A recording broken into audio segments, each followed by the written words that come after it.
बिस्मिल्लाहिर्रहमानिर्रहीम अस्सलाम वालेकुम। आप मेरा यूट्यूब चैनल देख रहे हैं। Welcome to my YouTube channel. Government job की टेस्ट प्रिपरेशन के हवाले से सेशन 3 हमारा चल रहा है। सेशन 3 का आज लेक्चर नंबर 3 होगा। लेक्चर नंबर 2 में हमने इकबाल शुरू किया था, डॉक्टर अल्लामा मोहम्मद इकबाल। तो उनका जो बकिया पार्ट था कुछ रह गया था, तो आज इंशाल्लाह ताला इकबाल का टॉपिक हमारा मुकम्मल हो जाएगा। उसके साथ मैंने आपको बताया था कि हमने आज करना है जी पोलिनेशन। ठीक है, पोलिनेशन और फ्लावर के हवाले से ये बड़ा इंपॉर्टेंट टॉपिक है जीएसए का, जनरल साइंस एबिलिटी का। इंशाल्लाह इसको हम डिटेल से आज पढ़ेंगे। ठीक है, इसमें व्हाइट बोर्ड का यूज़ भी करेंगे। और उसके बाद एब्रीविएशन, जैसे कि आपको पता है हमारा रिवीजन का टॉपिक होता है। तो चलते हैं जी अपने लेक्चर की तरफ, डॉक्टर अल्लामा मोहम्मद इकबाल की तरफ। तो डॉक्टर अल्लामा मोहम्मद इकबाल की आज हमने पढ़नी है जी बुक्स और उनके कैरियर। ठीक है, उसकी फैमिली सारी हमने पढ़ ली थी ऊपर। ठीक है, और इसका आपको नोट्स भी सारे पीडीएफ नोट्स जो है ना मैंने अपने व्हाट्सएप ग्रुप्स में भेज दिए थे, मेल और फीमेल के सभी ग्रुप्स में भेज दिए थे। डॉक्टर अल्लामा मोहम्मद इकबाल के कल हमने लाइफ पीरियड, उनके फादर का नेम, मदर का नेम, केस्ट उनकी, उनके सिबलिंग्स, उनकी वाइफ्स, उनके चिल्ड्रन, उनके टीचर्स, उनके टाइटल्स और मज़ार इकबाल, उनकी अर्ली एजुकेशन, सारी इसके हवाले से हमने कल बात की थी। तो आज हम बात करेंगे उनकी बुक्स के हवाले से।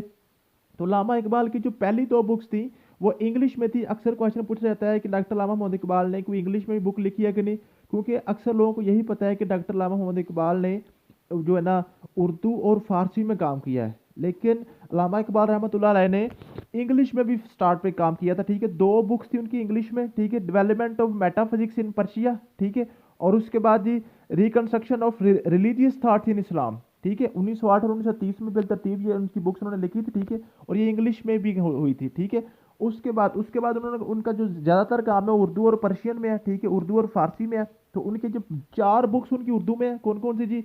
बांगे दरा 1924 में पब्लिश हुई थी, बाले जिब्रील 1935 में, और ज़रब कलीम 1936 में, और अरमगान हिजाज 1938 में। ठीक है, ये चारों की चारों उर्दू में थी। और जो अरमगान हिजाज है ना, ये उर्दू और फारसी दोनों में हुई थी। ठीक है, उर्दू और फारसी दोनों लैंग्वेज इसमें यूज हुई हैं। ठीक है, उसके बाद इसरार खुदी, रमूज खुदी और प्याम मशरिक, ज़बूर अजम, ये सारी मैंने लिखी हुई हैं। ठीक है, 11 की 11 टोटल की बुक्स 11 हैं। ठीक है, जो आमतौर पर पूछा जाता है तो 11 बुक्स ही कंसीडर होती हैं, वो इंग्लिश वाली जो है ना वो कंसीडर नहीं होती। लेकिन अगर आपको क्वेश्चन पूछ लिया जाए कि उनकी इंग्लिश की बुक्स कितनी थी, तो फिर आपने जो मेटाफिजिक्स वाला और रिकंस्ट्रक्शन वाली जो बुक है ना, दो वो आपने लिख देनी है कि दो उनकी इंग्लिश की बुक्स हैं। बाकी उनका जो काम है वो 11 बुक्स हैं टोटल। ठीक है, और अरमगान हिजाज है ना, पर्शियन और उर्दू दोनों में है। बाकी सारी उर्दू और फारसी की मैंने सारी लिख दी है।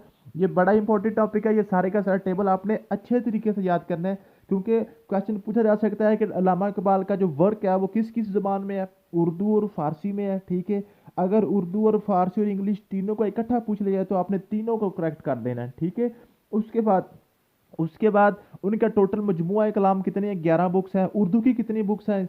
4 हैं। ठीक है, और पर्शियन की कितनी है? 7 हैं। ठीक है, अरमगान हिजाज किस लैंग्वेज में है? तो अरमगान हिजाज जो है वो उर्दू और पर्शियन दोनों में है। ठीक है, इसी तरह ये सारी की सारी आपने याद कर लेनी है।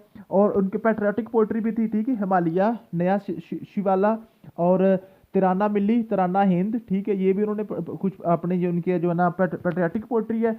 उसके बाद नोट है जी, बड़ा इंपॉर्टेंट है ये, बड़ा अक्सर मैंने क्वेश्चन देखा है पीपीएससी और एफपीएससी और एनटीएस में कि फेमस पोएम्स शिकवा एंड जवाब शिकवा ये बांगे दरा में है। ठीक है, लोग अक्सर इसको बाले जिब्रील लगा देते हैं, तो ये बांगे दरा में है। ठीक है, ये दोनों नज़में जो बड़ी इंपॉर्टेंट और बड़ी मशहूर नज़में हैं अल्लामा इकबाल रहमतुल्लाह अलैह की।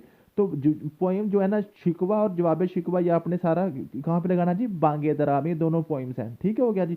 उसके बाद कैरियर, ये सारा उन्होंने लिखा हुआ है, बड़ा आसान है, बिल्कुल किसी किस्म का कोई इशू नहीं है। और अगर आप ऊपर वाला सिर्फ यहाँ तक कर लेंगे ना, ये जो बांगे दरा तक, तो फिर भी आपका पेपर इंशाल्लाह तक क्लियर हो जाएगा। लेकिन अगर आप इंटरेस्टेड हैं इकबाल की हिस्ट्री पढ़ने में, सारा तो वो मैंने सारा नीचे लिखी हुई है। ठीक है, पेपर के वाले से ये इतनी इंपॉर्टेंट नहीं है, क्योंकि ये वाली सारी चीज़ें हमने पाकिस्तान स्टडी में भी पढ़ लेनी है। हिस्ट्री में भी सारा कुछ ये पढ़ लेंगे। ठीक है, उनका खुतबालाबाद वगैरह सारी चीज़ें जो है ना, उनकी कैसे कैसे कंट्रीब्यूशन है तहरीक पाकिस्तान में, वो हम इंशाल्लाह हिस्ट्री में भी पढ़ लेंगे। तो ये कैरियर मैं इसलिए लिख देता हूँ ताकि आपको अगर जो लोग शौक रखते हैं वो पढ़ लें। ठीक है, उसके बाद जो ना मदनी इकबाल डिबेट, जो मदनी जो है ना हुसैन अहमद मदनी, ये एक आलम दीन थे, उनका और अल्लामा इकबाल का मुकालमा एक हुआ था, डिबेट हुई थी। ये बड़ी इंपॉर्टेंट है, अक्सर पूछी जाती है। ठीक है, तो इसमें जो इकबाल का पॉइंट ऑफ व्यू था, इकबाल का पॉइंट ऑफ व्यू थे का ये था कि आप पहले जो है ना इस्लामिक स्टेट काम करें। ठीक है, इंडिया के अंदर एक छोटी जो ना स्टेट है जो इस्लाम के नाम पर बने, जैसे पाकिस्तान बना। लेकिन मदनी का क्या पॉइंट ऑफ व्यू था, उनका एक पॉइंट ऑफ व्यू था ये था कि अंग्रेज़ों की गुलामी से निजात हासिल की जाए और पूरे इंडिया पर ही इस्लाम जो है ना नाफज किया जाए, ठीक है। लेकिन इकबाल क्या कहते थे, नहीं पहले जो है ना मुसलमानों की अलग रियासत काम की जाए, ठीक है, फिर आज़ादी हासिल की जाए। लेकिन मदनी कहते थे कि आप जो ना पहले उनसे आज़ादी हासिल कर लें, उसके बाद हम बात कर लेंगे कि अलग रियासत बनानी है या फिर पूरे इंडिया पे ही इस्लाम नाफज करना है, ठीक है। ये उनकी डिबेट बड़ी इंपॉर्टेंट है, 1930 में हुई थी, ये अक्सर पूछ लिया जाता है, ठीक है। उसके बाद आज आज हमारा जो मेन टॉपिक है वो है जीएसए का, जनरल साइंस एंड एबिलिटी का, पोलिनेशन के हवाले से, ठीक है। अब पोलिनेशन क्या है, ठीक है। पोलिनेशन को पढ़ने से पहले थोड़ा सा मैं आपको बता दूं पार्ट्स ऑफ फ्लावर, ठीक है। पार्ट्स ऑफ फ्लावर, जो फ्लावर है ना, जो फूल है, फूल के जो चार हिस्से आपने हमेशा याद रखने हैं, जो आमतौर पर पेपर में पूछ जाते हैं। वैसे तो जितने मर्जी इसकी अब डीप स्टडी में जाएंगे तो बड़े से पार्ट्स हैं इसके, ठीक है। लेकिन जो हमें पीपीएससी और एफपीएससी के वाले से जो ना कॉम्पिटिटिव एग्जाम, या आपने आज़ाद जम्मू कश्मीर से हैं, सिंध से हैं, आप बलूचिस्तान से हैं या केपीपी से हैं, तो आपका जो कॉम्पिटिटिव एग्जाम है ना, खास तौर पे एजुकेटर्स या जो आपकी लिटरेसी डिपार्टमेंट है या जो लेक्चरर के वाले से है, तो आपने इसके चार पार्ट्स याद करने हैं, जो है number 1 petals, number 2 sepals, number 3 स्टेमन और नंबर 4 कार्पल। जो पेटल है ना, जो पेटल है अट्रैक्शन के लिए होता है, ठीक है। ये तितलियों वगैरह को, हशरात को जो ना वो अट्रैक्ट करते हैं फूल अपनी तरफ, ठीक है, पोलिनेशन के लिए। जो पेटल्स उसकी पत्तियां होती हैं, ये कलरफुल पार्ट होता है, ठीक है। अक्सर पूछ लिया जाता है कि कलरफुल पार्ट जो है ना वो क्या कहलाता है फूल का, तो वो पेटल्स होती हैं, ठीक है। उसके बाद सेपल है, सेपल यानी प्रोटेक्शन के लिए, ठीक है। सेपल जिसकी जो ग्रीन पत्तियां नीचे होती है ना, जो जो ना कलर पत्तियों के नीचे ग्रीन कलर की पत्तियां जो होती हैं, ठीक है, वो उसकी सेपल्स कहलाती हैं। ये प्रोटेक्शन के लिए होती हैं फूल की। जब आपको पता होगा जब फूल बंद होता है ना, जब कली होती है, तो कली सारी के ऊपर किसने डांपा होता है, उसको कवर किया होता है, उसकी ग्रीन पत्तियों ने कवर किया होता है, ठीक है। उसके बाद स्टेमन है, स्टेमन इसका मेल पार्ट है, जो उसका फूल का मेल पार्ट है ना वो स्टेमन कहलाता है, और उसका फीमेल पार्ट जो वो कार्पल कहलाता है, ठीक है जी। याद रखिएगा, इंसानों और जानवरों में मेल और फीमेल के जो पार्ट्स हैं अलग अलग होते हैं, यानी कि वो दो चीज़ें अलग होती हैं, ठीक है। मेल जो है ना वो इंसान अलग है, फीमेल अलग है, ठीक है। वो दो मुख्तलिफ चीज दो मीन्स के दो मुख्तलिफ जानें होती हैं, ठीक है। लेकिन जो पौधों में है ना पोलिनेशन रिप्रोडक्शन के लिए उनकी दोनों पार्ट फूल के अंदर ही होते हैं। एक ही फूल के अंदर वो मेल भी है और फीमेल भी है, ठीक है। इंसानों और जानवरों में मेल अलग होता है और फीमेल अलग होती है, ठीक है।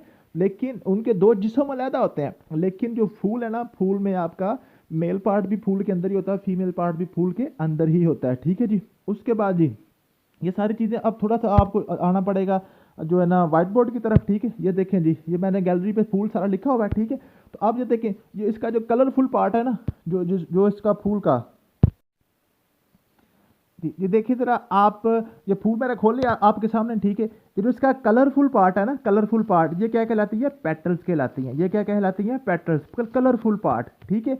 उसके बाद ये जो नीचे देखें, ये सेपल्स, नीचे देखें ये ग्रीन पत्ती है ना, इसकी ग्रीन पत्तियां, इसको हम कहते हैं सेपल्स। सेपल्स किसके लिए होती हैं, ये प्रोटेक्शन के लिए होती हैं, और पेटल्स किसके लिए, अट्रैक्शन के लिए होती हैं, ठीक है। उसके बाद ये लिखा हुआ है इसका स्टेमन, ये इसका स्टेमन, स्टेमन क्या है जी, स्टेमन इसका मेल रिप्रोडक्टिव पार्ट है, ठीक है, मेल पार्ट। और स्टेमन के अंदर क्या कुछ है, एक तो फिलामेंट है, ये धागा है ना, ये धागा सा, और इसके ऊपर ये ऐसे सार बना हुआ है, ठीक है, इस तरह, ठीक है। तो ये इसका मेल पार्ट है। इसका जो ऊपर ये कैप सी बनी हुई है, इसको हम एंथर कहते हैं, ठीक है। और ये इसका फिलामेंट धागा है ना, इसको हम क्या कहते हैं, फिलामेंट कहते हैं, ठीक है जी। तो मेल पार्ट के दो हिस्से होते हैं, एक जो एंथर और दूसरा क्या है जी, फिलामेंट है, ठीक है। और उसके बाद इसका फीमेल पार्ट जो कार्पल लिखा हुआ है, ठीक है, ये फीमेल पार्ट। फीमेल पार्ट में क्या कुछ आ रहा है, ये जो अंदर चीज़ है ना, ये अंदर वाली, ठीक है, ये अंदर वाली, ठीक है। ये इसकी क्या है, ये इसका फीमेल पार्ट है। फीमेल पार्ट के तीन हिस्से हैं, कौन से, जो ऊपर जो उसका जो जिसको माउथ है ना, जो बना हुआ है, ठीक है, ऊपर जो स्टार्ट पे, इसको हम स्टिग्मा कहते हैं, ठीक है। और ये जो इसके अंदर जो नाली सी है ना, ये ट्यूब सी, ठीक है, इस ट्यूब को हम स्टाइल कहते हैं।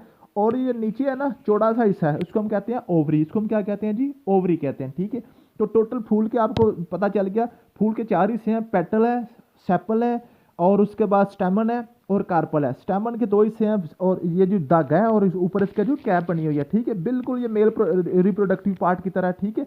क्योंकि ये फूल का मेल रिप्रोडक्टिव पार्ट है, तो आपको पता होगा कि ये मेल रिप्रोडक्टिव पार्ट जो बिल्कुल इसी तरह ही होता है, ठीक है। इसी तरह ये फीमेल का रिप्रोडक्टिव पार्ट है वो कार्पल है, तो वो बिल्कुल इसी तरह ही है, ठीक है, जैसे फीमेल रिप्रोडक्टिव पार्ट होता है बिल्कुल इसी तरह ही है, ठीक है। अब हम चलते हैं पोलिनेशन, अब आपको ज़्यादा समझ आ जाएगी, ठीक है।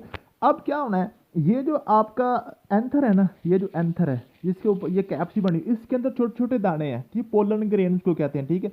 ये जो पोलन ग्रेन्स है ना, इन्होंने किसी तरीके इस कार्पल के अंदर जाने हैं, ठीक है। इस स्टिग्मा के जरिए पे, यानी कि ये जो हमारा एंथर है ना, ये जो फिलामेंट के ऊपर ये जो कैप सी बनी, कैप के अंदर ग्रेन्स है, ठीक है।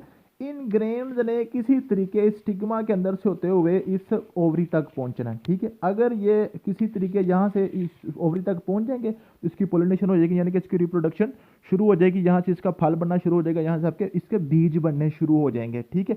अब ये जो आपके यहाँ से ये जो एंथर से पोलन ग्रीन्स का यहाँ तक मुंतकिल होना, ये दो तरीकों से है। एक तो यह है कि एक ही फूल के एंथर से उसी की स्टिग्मा के अंदर मुंतकिल हो जाए, या किसी दूसरे फूल के स्टिग्मा से एंथर से किसी दूसरे फूल के स्टिग्मा पर चले जाएं, तो उसको हम कहते हैं जी क्रॉस पोलिनेशन। सेल्फ पोलिनेशन और क्रॉस पोलिनेशन, थोड़ा सा हम वापस चलते हैं और नोट्स की तरफ, तो आपको ज़्यादा समझ। तो देखिए जी पोलिनेशन क्या लिखी हुई है, transfer of pollen grains from the anther of flower to stigma of carpel is called pollination। क्या जी, जो पोलन ग्रेन्स है ना, जो छोटे छोटे बीज या जो दाने हैं, ठीक है, उन्होंने कहाँ से निकलना है, एंथर से। एंथर क्या है अभी आपको पता है, वो कैप सी या ऊपर जो धागे के ऊपर जो ना लंबी सी कैप, जो फिलामेंट के ऊपर जो कैप बनी हुई है, ठीक है, उसके अंदर से स्टिग्मा ऑफ कार्पल, जो कार्पल है ना, कार्पल के 3 हिस्से अभी आप पढ़ के आए हैं, ठीक है। स्टिग्मा और नीचे ओवरी है, ठीक है। स्टिग्मा क्या है, उसका जो उसका जो ऊपर वाला पार्ट है, जहाँ से वो कार्पल स्टार्ट हो रही है, ठीक है, उसका माउथ सा बना हुआ है, उसके अंदर ये आपके जो पोलन ग्रेन्स है ना, ये जाने हैं, ठीक है। उसको हम क्या कहते हैं, पोलिनेशन कहते हैं, ठीक है। अब जी पोलिनेशन दो तरह की है, कौन कौन सी पोलिनेशन, 2 टाइप, सेल्फ पोलिनेशन और क्रॉस पोलिनेशन। ये बड़ा इंपॉर्टेंट टॉपिक है जी, इसको अपने गौर से समझ लेना है, अक्सर पेपर में इसका क्वेश्चन पूछा जाता है, ठीक है। अब सेल्फ पोलिनेशन क्या है, सेल्फ पोलिनेशन है कि एक ही फूल के स्टिग्मा से उसी फूल के कार्पल के अंदर पोलन ग्रेन्स चले जाएं, तो वो क्या होगी, सेल्फ पोलिनेशन। क्रॉस पोलिनेशन क्या है जी, किसी दूसरे फूल की स्टिग्मा पर किसी दूसरे फूल के एंथर से जो पोलन ग्रेन्स आते हैं ना, उसका कहते हैं क्रॉस पोलिनेशन। अब ये क्रॉस पोलिनेशन कैसे होती है, ये क्रॉस पोलिनेशन तितलियों के जरिए, हशरात के जरिए, मक्खियों के जरिए होती है। जब तितलियां एक फूल पे बैठती हैं तो उसके जो स्टिग्मा होते हैं ना, उस स्टिग्मा से पोलन ग्रेन उसके परों या उसके पाँव या उसकी टांगों वगैरह पे लग जाते हैं, वो वहाँ से उठ के जब दूसरे फूल पे जाकर बैठती हैं तो वहाँ पे वो उनके जो स्टिग्मा है, वो पोलन ग्रेन्स है, वो गिर जाते हैं और उनके कार्पल में चले जाते हैं। उसको हम क्या कहते हैं, क्रॉस पोलिनेशन, ठीक है जी, समझ आ रही है। उसके बाद the agents that transfer pollen grains are called pollinators, ये आपने याद करना है, ठीक है। जो पोलन ग्रेन्स को ट्रांसफर करते हैं ना एक फूल से दूसरे फूल में, उसमें क्या हो सकता है, उसमें हवा हो सकती है, यानी कि हवा के जरिए उड़ के भी एक फूल के दूसरे फूल पे पोलन ग्रेन चले जाते हैं। वाटर हो सकता है, जो फूल पानी में खिलते हैं ना, तो पानी के अंदर अपने पोलन ग्रेन गिरा देते हैं, ठीक है, और पानी के अंदर तैरते तैरते दूसरे फूल तक पहुंच जाते हैं, ठीक है। इंसेक्ट्स हो सकते हैं, ठीक है, शरात वगैरह हो सकते हैं, बर्ड्स जब परिंदे वगैरह हो सकते हैं, ठीक है, एग्जाम्पल्स ऑफ पोलिनेटर्स। समझ आ गई है, उम्मीद है कि आपको पोलिनेशन क्लियर होगी। अब क्या जी, पार्ट्स ऑफ फ्लावर मैंने अभी आपको पढ़ाया, 4 पार्ट्स हैं। अब जी each stamen has filament and anther, grain produce in anther, आपको पता चल गया होगा, ठीक है, कि जो फिलामेंट और एंथर है ना, ये आपको जो स्टेमन है, स्टेमल मेल पार्ट है ना, तो मेल पार्ट किस तरह का है, एक लंबा सा धागा सा और उसके ऊपर कैप सी बनी हुई है, ठीक है जी। उसके बाद each carpel has sticky stigma, style and ovary, ठीक है। स्टिग्मा है, इसके अंदर वो स्टिकी सा फ्लूइड होता है, ठीक है। आप जो फूल की डोडी है ना, उसको नीचे आप खोल के देख लो, उसके अंदर आपको थोड़ी सी नमी महसूस होगी, ठीक है। स्टाइल एंड ओवरी है, ठीक है। Ovules present in ovary, ovule क्या है, एग है, ठीक है, ओव्यूल क्या है, एग है। जैसे मेल जो पार्ट है ना, जो आपका मेल पार्ट है स्टिग्मा, स्टिग्मा के अंदर क्या है, पोलन ग्रेन्स है, ठीक है। और यहाँ पे क्या है, यहाँ पे क्या ओव्यूल है, ओव्यूल क्या एग है। समझ लें कि इसका जो पोलन ग्रेन है वो स्पर्म है, और ये जो इसका ओव्यूल है वो एग है, जैसे जो इंसानों में होता है, ठीक है। तो वो स्पर्म और एग ने आपस में मिलना है, तो बच्चा जो है ना, न्यू जनरेशन जो है ना, वो पैदा हो जानी है, ठीक है। तो ओव्यूल और जो उसका पोलन ग्रेन है, वो दोनों मिलना है, तो नेक्स्ट इनकी जनरेशन बन जाने, यानी कि इनका फल बनना शुरू हो जाना, उस फल के अंदर बीज बनने हैं, ठीक है। फल के अंदर क्या बीज बनने हैं और उन बीजों से नए पौधे बनने हैं, ठीक है जी। तो ripened ovary is called fruit, ये बड़ा इंपॉर्टेंट है, ये बड़ा इंपॉर्टेंट चीज़ है, इसको आपने याद कर लेना। अक्सर मैंने पेपर में पूछा जाता है, जो क्वेश्चन मैंने देखा है कि राइपेंड ओवरी क्या, जी पकी हुई ओवरी, ये जो ओवरी है ना, ये जो फीमेल पार्ट है, ठीक है ना, जो फीमेल पार्ट है इसका कार्पल, कार्पल के 3 हिस्से हैं ना, स्टाइल एंड ओवरी, ठीक है, स्टिग्मा, स्टाइल एंड ओवरी। तो नीचे जो डोडी है ना मोटी सी, उसने क्या करना है, जब उसके अंदर पोलन ग्रेन्स आ जाने हैं, तो उसने आस्ता आस्ता फैलना शुरू हो जाना, बढ़ना शुरू हो जाना। वो क्या आस्ता आस्ता फैलेगी और बढ़ के पक जाएगी।